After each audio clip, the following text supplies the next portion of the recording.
Class 10th math NCERT exercise 9.1 question number 9 इस तरह से कहता है, एक मीनार के पाद बिंदु से एक भवन के शिखर का उन्नयन कोण 30 डिग्री है और भवन के पाद बिंदु से मीनार के शिखर का उन्नयन कोण 60 डिग्री है। यदि मीनार 50 मीटर ऊंची हो तो भवन की ऊंचाई ज्ञात कीजिए। भवन की ऊंचाई ज्ञात कीजिए। तो क्वेश्चन जो कह रहा है इस तरह से कह रहा है कि एक मीनार के पाद बिंदु से एक भवन के शिखर का, मान लिया कि ये मीनार है, ये एक मीनार है, मान लिया जाए कि ये एक मीनार है। तो मीनार को हम लोग ए बी मान लिया। अब बोल रहा है कि इसके मीनार के किससे पाद बिंदु मतलब ये निचला हिस्सा जो होता है, जो जमीन से टच रहता है, भवन के शिखर का उन्नयन कोण 30 डिग्री है। मान लिया ये मीनार है और थोड़ी दूरी पे यहाँ पे एक भवन है, मान लो ये भवन है, ये भवन है। तो ये है मीनार ए बी और ये है भवन सी डी, भवन है। तो क्या बोल रहा है कि मीनार के पाद बिंदु से भवन के शिखर का उन्नयन कोण, भवन का शिखर ये हुआ और मीनार का पाद बिंदु ये हुआ, तो इसका उन्नयन कोण कितना बता रहा है? 30 डिग्री।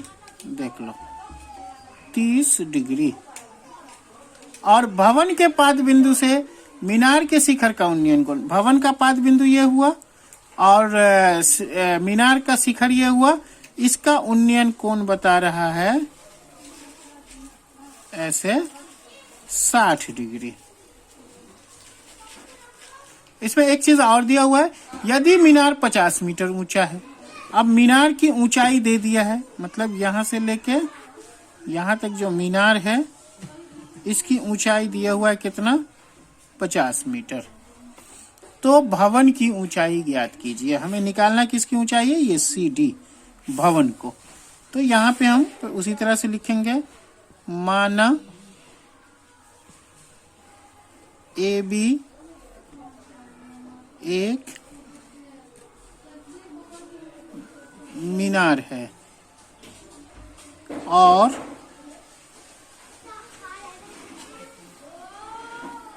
सी डी, ये जो सी डी है एक भवन है। अब सबसे पहले देखो क्या दिया हुआ है, ये मीनार की ऊंचाई दिया हुआ है। तो हम क्या करेंगे, ये AC निकाल लेंगे, मतलब भवन और मीनार के बीच की दूरी निकाल लेंगे। तो इसके लिए हमें जाना होगा ABC त्रिभुज में। तो लिखेंगे त्रिभुज ABC में AB जो है मीनार है जिसकी ऊंचाई 50 मीटर है, तो लिखेंगे AB इक्वल टू 50 मीटर। और ये देखो ABC में ये जो थीटा है, ये थीटा कितना है? 60 डिग्री। तो ये थीटा है, इसके सामने वाला P हुआ और जिस पे थीटा बना हुआ है जिस भुजा पे, उसको B कहते हैं। तो देख रहे हो P और B का फिर से कॉम्बिनेशन बन रहा है, मतलब tan थीटा इस्तेमाल करना होगा। तो tan थीटा इक्वल टू क्या होता है? लिख देंगे P बाई B। यहाँ थीटा का वैल्यू कितना है? 60 डिग्री। तो यहाँ पे हम यूज करेंगे tan 60 डिग्री। और P कौन है? AB जो मीनार है, AB, और B है AC। क्लियर? यहाँ तक समझ में आ गई होगी बात।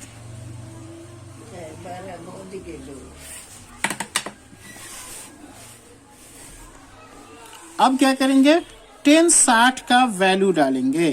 तो tan 60 का वैल्यू कितना होता है? इससे पहले भी लिखे हुए हैं कई बार कि tan 60 डिग्री जो होता है वो होता है √3। तो यहाँ क्या लिखेंगे? √3 और ए बी कितना है 50 मीटर। देख रहे हैं, तो ए बी की जगह पे लिखेंगे 50 मीटर और ए सी मुझे निकालना है। तो इस तरह से ये ए सी यहाँ और √3 यहाँ आ जाएगा। तो ए सी निकल गया, ए सी इक्वल टू 50 बट्टा √3। तो हमें अब ए सी निकल गया। तो अब आसानी से हम देख सकते हैं कि ट्रायंगल ए सी डी जो है इसमें ए सी निकल गया और निकालना क्या है सी डी, भवन की ऊंचाई। तो अब हम आ जाएंगे ए सी डी में। तो क्या लिखेंगे, अब त्रिभुज ए सी डी में, ए सी डी में हम देख रहे हैं ये जो ए सी है ये क्या निकल गया, या अभी निकला है ए सी 50/√3। तो लिख देंगे A C equal to 50/√3। A C D में हम देख सकते हैं ये ए सी डी में थीटा कितना है 30 डिग्री। तो क्या लिखेंगे, थीटा इक्वल टू 30 डिग्री। तो फिर हम देख रहे हैं ये हमारे पास क्या मिल गया, ये बी मिला हुआ है ए सी 50/√3 ए सी मिल गया था यहाँ पहले वाले क्वेश्चन से। ए सी हमको निकल गया 50/√3। तो बी मेरा मिल गया, चूंकि थीटा ये है ये, तो ये तो बी हुआ और ये पी हुआ और पी निकालना है। तो फिर हमें पी और बी का कॉम्बिनेशन टेन थीटा में ही जाना पड़ेगा। तो फिर क्या लिया, tan theta P by B. तो इस ट्रायंगल के लिए पी हो गया सी डी और बी हो गया ए सी। तो क्या होगा, और थीटा हो गया 30 डिग्री। तो यहाँ पे लिखेंगे टेन 30 डिग्री और पी हो गया सी डी और बी हो गया ए सी। तो टेन 30 का वैल्यू कितना होता है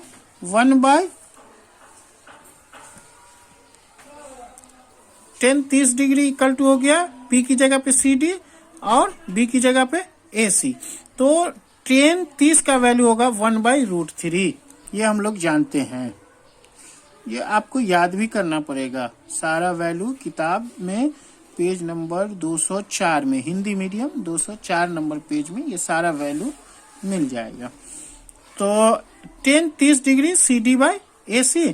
तो अब क्या हो गया कि 1/√3 और सी डी देख रहे हैं, सी डी ये हो गया भवन। तो सी डी तो मेरे पास नहीं मालूम है, तो सी डी को क्या लिखेंगे सी डी। लेकिन ए सी जो हो गया ये मीनार और भवन के बीच की दूरी जो हमें यहाँ निकला है, देख लीजिए यहाँ ए सी जो निकल गया है 50√3। तो ए सी की जगह पे क्या डालेंगे 50/√3। तो अब इसको हम लोग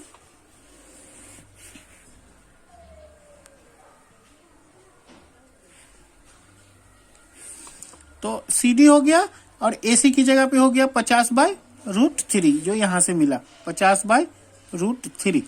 तो 50/√3। अब सी डी को यहीं छोड़ देंगे और ये जो है ये यहां चला जाएगा, ये क्रॉस मल्टीप्लिकेशन यहां से होगा, सी डी यहीं रहेगा।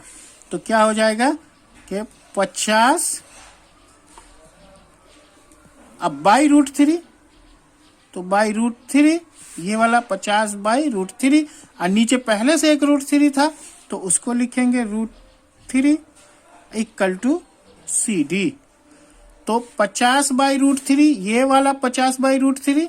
अब पहले से यहाँ √3 था, ये जो इधर जाएगा तो 50 ऊपर चला गया और इसका बाई वाला जो √3 इसके नीचे आया, तो वही चीज को यहाँ लिखे 50/√3 और ये वाला √3 हो गया ये। और ये जो सी डी है, सी डी यहीं पे रहा, देख लीजिए यहीं पे रहा सी डी। तो क्या हो गया 50/√3, √3 कितना हो गया 3 हो गया। तो 50/3 इक्वल टू सी डी। तो अब क्या हो गया, अब सी डी को अगर इस साइड लिख देंगे तो कोई प्रॉब्लम नहीं है, ये इसको और इसको काटेंगे, देख लीजिए 50 और 3 से इसको काटो तो कितना हो जाएगा, 3 है का ही 3 बच गया 2, 3 छक्के 18 बच गया 2। तो देख लिया कितना निकला 16/2/3 मीटर। तो यही CD ना भवन है। देखो ये जो CD है यही क्या है, भवन है। तो भवन की ऊंचाई क्या हो गई, भवन की ऊंचाई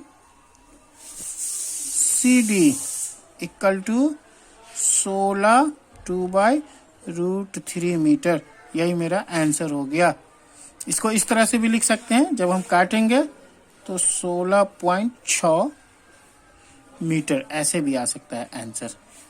तो ये या ये दोनों में से जो भी आंसर हो, अगर इसे समझने में कोई दिक्कत हो रही है तो फिर आप हमको कॉल कर सकते हैं या इसके डिस्क्रिप्शन में इसके कमेंट बॉक्स में लिख सकते हैं और हमसे इसका आंसर पता कर सकते हैं।